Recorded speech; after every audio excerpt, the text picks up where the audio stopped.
Hola compañeros de Perú, esta clase es un proyecto que de verdad trasciende, algo que es nuevo para nosotros. Esperemos que esto sea algo que nos abra el criterio a que rompa fronteras también. Y pues un saludo de parte del grupo de sexto semestre y esperemos que les guste.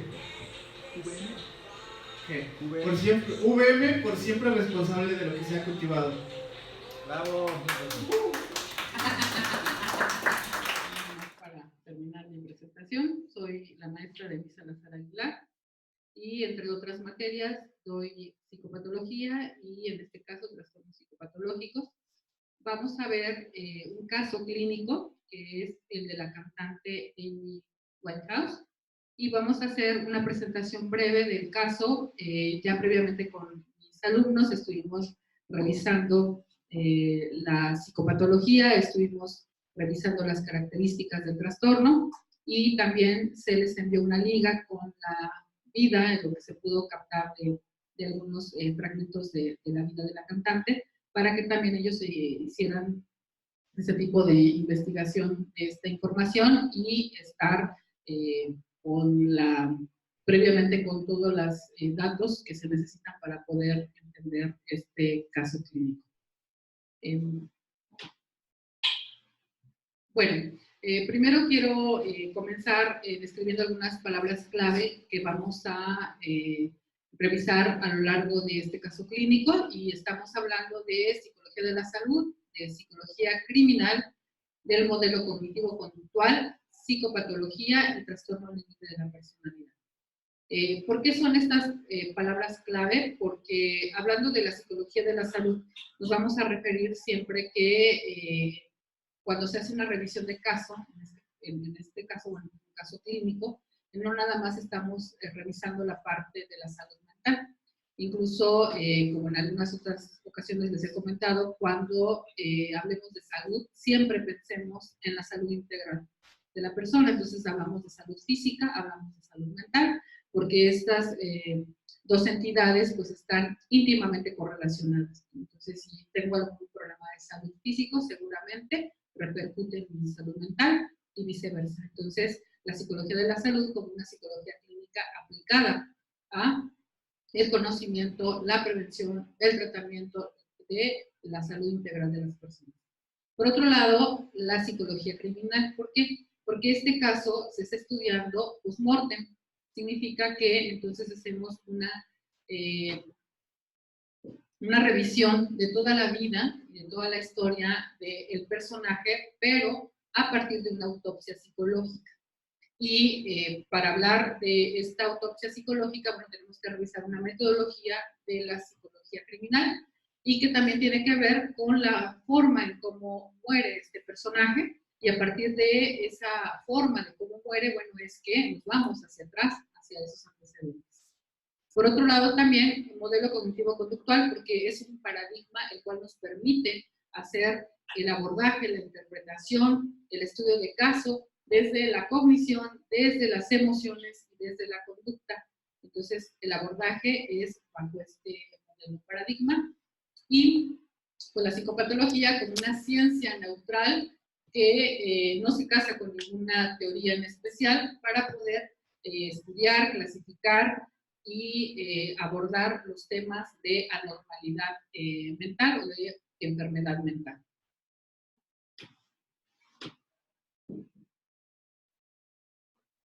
Bueno. Por último, bueno, pues el trastorno límite de la personalidad, que es un trastorno base, que ya vamos a ir viendo cómo es que llegamos a ese diagnóstico, pero que también ese trastorno límite de la personalidad está acompañado de otros trastornos concomitantes y que en su momento explicaremos. Bueno, como resumen, vamos a ver que Amy J. Winehouse, más conocida como Amy Winehouse, fue una cantante y compositora británica destacada por sus mezclas de diversos géneros musicales, entre los que destacan el jazz, el rhythm and blues, el soul y el ska. Con una personalidad frágil, en donde sus elementos de la personalidad es tolerancia a la frustración baja, baja capacidad de demora, bajo control de impulsos. Emi se caracteriza por su dependencia emocional a sus parejas, por sus abusos al alcohol y a las drogas, su indefensión aprendida y grandes sentimientos de abandono y soledad que la sobrepasan de sus posibilidades de lidiar con un entorno que asume insoportable. Por otro lado, su creatividad, talento artístico y gran capacidad de sublimar el dolor y el sufrimiento que ella padece y que se refleja en sus canciones, bueno, la llevan a una fama inesperada e insensible, porque pues ella en algún momento pues no, ni siquiera reconoce esta fama debido a su visión de túnel y a la vertiginosa fama y manipulación de sus manejadores, promotores y su padre, por supuesto. Finalmente, sus conductas autodestructivas, como la bulimia, el alcoholismo, la drogadicción, así como su autoconmiseración, autocompasión, depresión ansiosa, la llevan pues, a la muerte, dejando un gran legado artístico en su música y sus canciones. Bueno, la historia clínica, ahorita vamos a ver la parte de la metodología, pero vamos a partir de la clasificación psiquiátrica. ¿Por qué? Porque vamos a ver que el trastorno límite de la personalidad relativamente es poco tiempo que se tiene de conocerlo como tal. Este trastorno, más o menos en 1980, aparece ya con sus características en el DSM-3. Esto quiere decir que antes no había una clasificación o no había un diagnóstico específico para el trastorno y, bueno, pues se le llegaba a clasificar o etiquetar en la parte de la depresión, en la parte de la ansiedad y en algún tipo de, pues, dependiendo del síntoma que más sobresaliera, pero no como un trastorno límite de la personalidad. Es hasta, les decía, 1980 más o menos, que a partir de los criterios diagnósticos de investigación, es decir, todos estos teóricos, investigadores relacionados con la psiquiatría, empiezan a dar ciertas pautas y el Manual Diagnóstico y Estadístico de Trastornos Mentales, que es el DSM, ahora en su versión 5, y también el Clasificador Internacional de Enfermedades, que es el CIE en su versión 10, que aunque ya esté la 11, pero todavía no hay traducción al español, entonces se sigue utilizando la versión 10, es cómo podemos nosotros identificar este trastorno límite de la personalidad. De tal manera que nosotros podemos abordar este trastorno con esta clasificación psiquiátrica, pero desde la psicología clínica.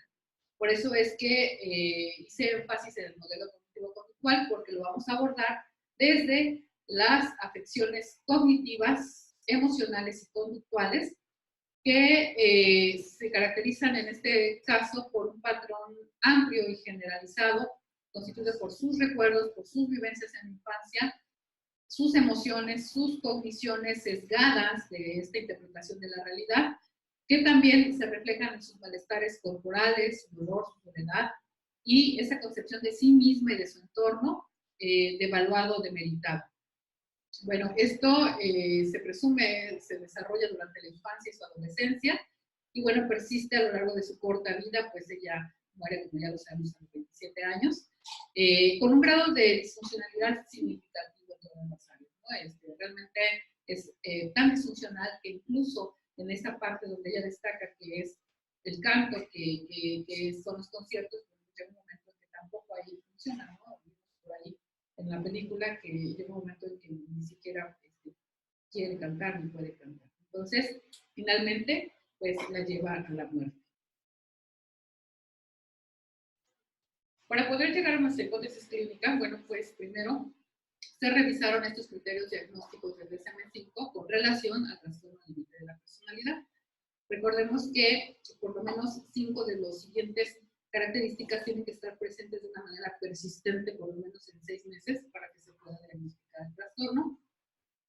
Se habla, bueno, de esfuerzos frenéticos para evitar un abandono real o imaginario, un patrón de relaciones interpersonales inestables e intensas, caracterizado por la alternancia entre los extremos de idealización y devaluación, alteración de la identidad, la autoimagen o sentido de sí mismo, acusada y persistente, inestable, impulsividad en al menos dos áreas que son potencialmente dañinas para sí mismo, como puede ser gastos excesivos, sexo, abuso de sustancias, conducción temeraria, atracones de comida, etc. Comportamientos intensos o amenazas suicidas recurrentes o comportamientos de automutilación. Inestabilidad afectiva debida a una notable reactividad del estado de ánimo, por ejemplo, episodios de intensa disforia, irritabilidad o ansiedad, que suelen durar unas horas y raras veces unos días. Acuérdense que es un cambio súbito entre una emoción y la otra. Sentimientos crónicos de vacío, ira inapropiada, intensas dificultades para controlar la ira. Por ejemplo, muestras frecuentes de mal genio, enfado constante, peleas físicas recurrentes. Ideación paranoide transitoria relacionada con el estrés o síntomas disociativos graves. Bueno, pues estas características reúne la mayoría, por no decir todas, ¿verdad? Y aquí vamos a ver cómo lo explicamos a través de esta triada cognitiva. La triada cognitiva, bueno, pues en sí mismo, ella misma se vive vulnerable, indefensa, ineficaz. También es así que nosotros vemos que el entorno es amenazante, rebasa de sus posibilidades. Cualquier situación se siente rebasada, siente que no puede y entonces tiene unas conductas de escape. Estas conductas de escape pues, son autodestructivas, impulsivas, que la llevan pues, a ingerir alcohol, drogas o a esta dependencia emocional que hace que esté frecuentemente pues con esa necesidad de estar con sus parejas sentimentales. También se ve una labilidad y fragilidad emocional, incluso sus facies, su topografía denota esta fragilidad. Entonces se presume como un diagnóstico base, el trastorno límite de la personalidad, pero también hay trastornos concomitantes como el trastorno por adicción a sustancias y el trastorno de la conducta alimentaria.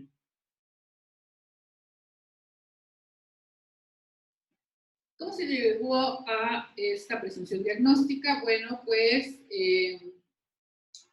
vemos en un patrón de conducta, vemos en sus expresiones corporales, vemos en sus relaciones interpersonales, esta necesidad, que decía, de estar con alguien, porque depende para poder sentirse protegida, para poder sentirse apoyada de otras personas, y cuando esto no sucede, bueno, pues entonces va a recurrir a las sustancias, ¿no?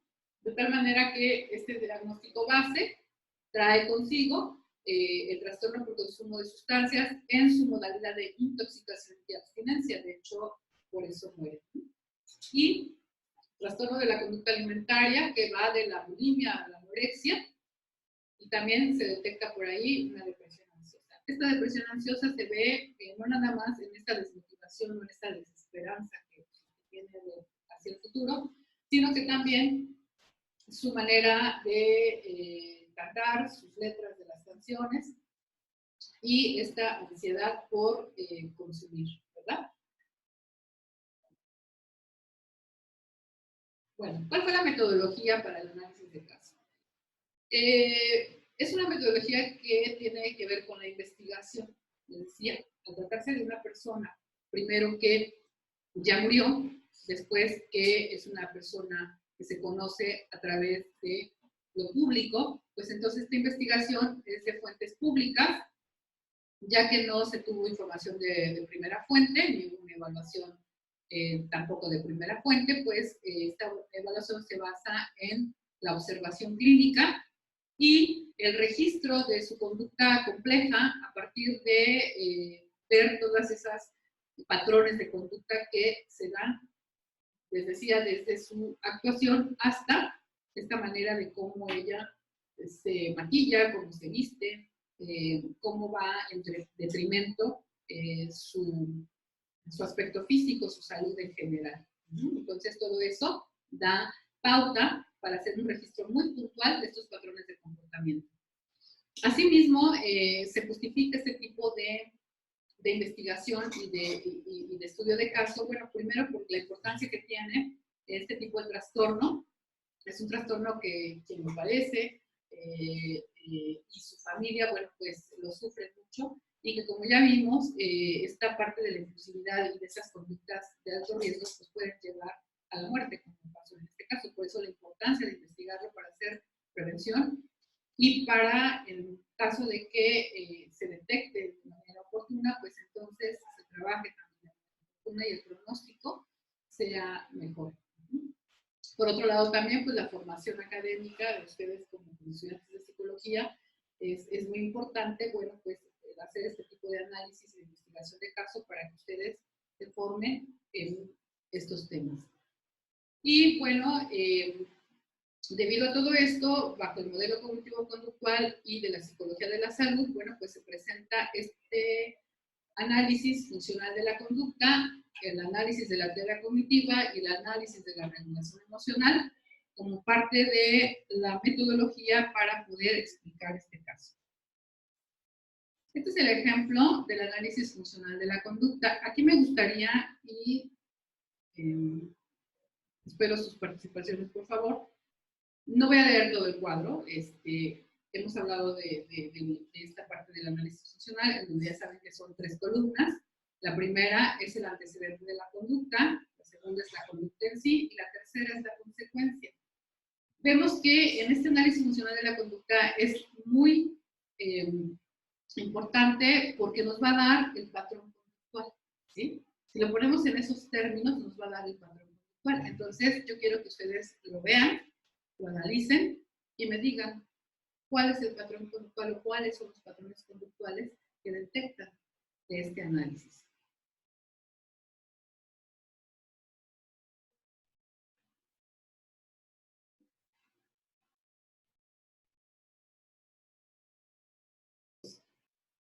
Bueno, en el análisis lo que da mucho es que se droga, siempre está buscando drogarse o intoxicarse de alguna manera. Siempre que tiene algún problema termina en las drogas o en el sexo.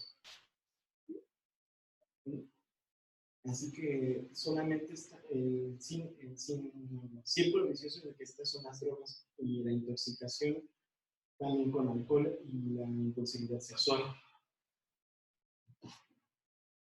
Muy bien, quiere decir entonces que ante una situación cualquiera que sea, que pudiéramos incluso decir simple, ¿verdad? Se siente rebasada y como un mecanismo de escape recurre, en este caso, a las drogas o al alcohol. Y eso, bueno, pues sí, como dijiste, se vuelve un círculo vicioso porque en lugar de solucionar el problema, pues lo hace más grande, generando además o incrementando esta adicción a las sustancias, que en sí misma la adicción pues ya conlleva otros problemas mucho más grandes, ¿no? Como la intoxicación o como el síndrome de abstinencia.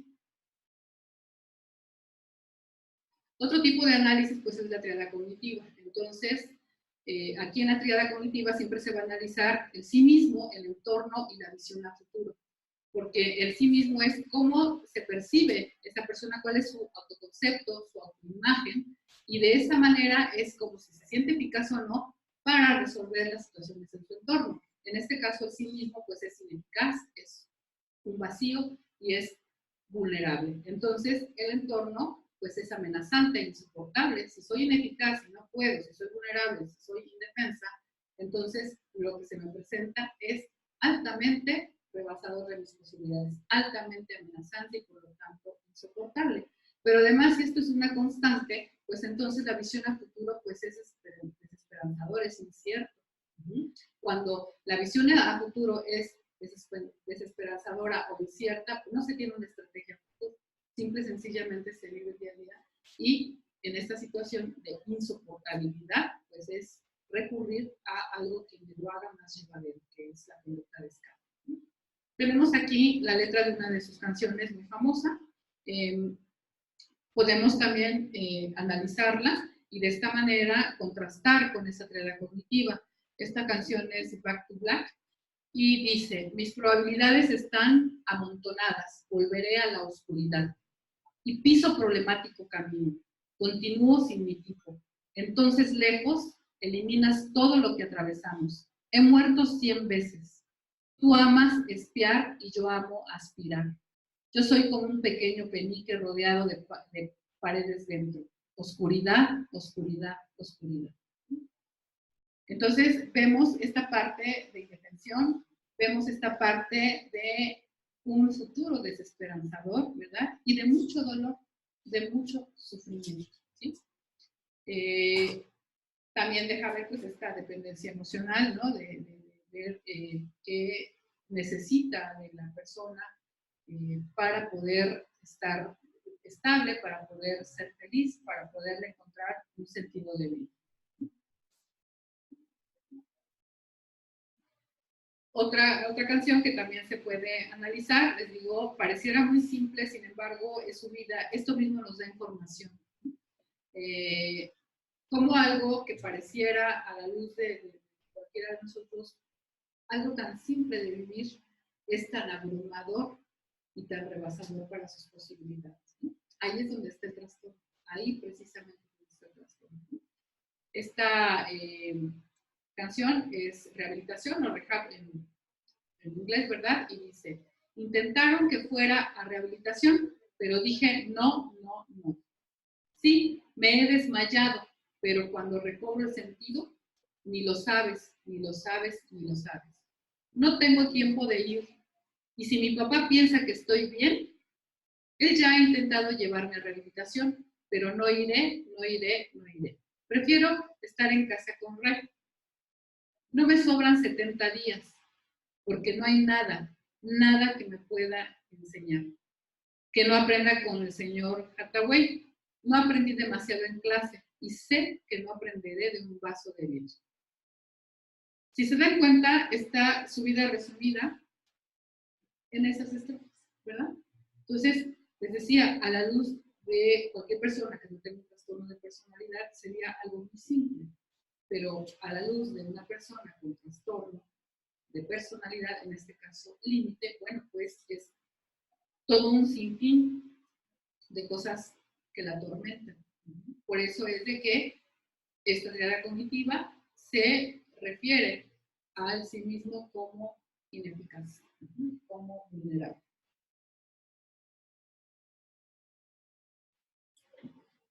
Finalmente, bueno, como conclusión podemos decir que este es un caso típico de trastorno de la personalidad. Recordemos que el trastorno de la personalidad, en sus características, primero, bueno, pues que es egosintónico, es decir, las personas que tienen un trastorno de personalidad viven de una manera adecuada, ¿no? Hacia ese trastorno, están sincronizados con los síntomas y no lo perciben como un problema en sí, ¿verdad? Pero por otro lado, el trastorno sí afecta de una manera significativa la funcionalidad de quien lo tiene, pero además irradia esa situación totalmente patológica a quien está a su alrededor. Con sus orígenes en la infancia, donde no tuvo la protección, el afecto y los cuidados de sus figuras parentales, con una predisposición de vulnerabilidad afectiva, porque yéndonos a la parte de la etiología del trastorno límite, si bien es cierto, no existe un gen del trastorno límite de la personalidad, pero sí puede haber algún tipo de problema en cuanto a la síntesis de dopamina, por ejemplo, que es una condición biológica que puede estar ahí subyacente al problema, ¿verdad? No lo sabemos, pero pudiera considerarse como una situación, ¿verdad? Pero por otro lado, bueno, pues también está esta parte familiar y sus conductas autodestructivas de alto riesgo y sin ningún tratamiento terapéutico, a tiempo que esa es una parte muy importante a destacar, ¿verdad?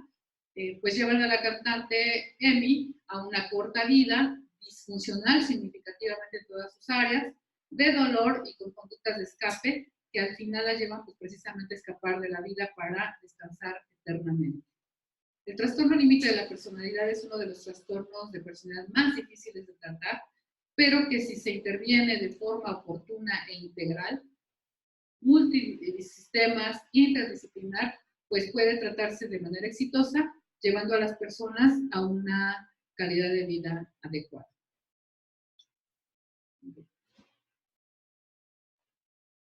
No sé si... Bueno, pues esas son las conclusiones del caso. Aprovecho para despedirme de los alumnos de Perú y esperemos muy pronto que podamos interactuar para poder reflexionar al respecto. Hasta luego.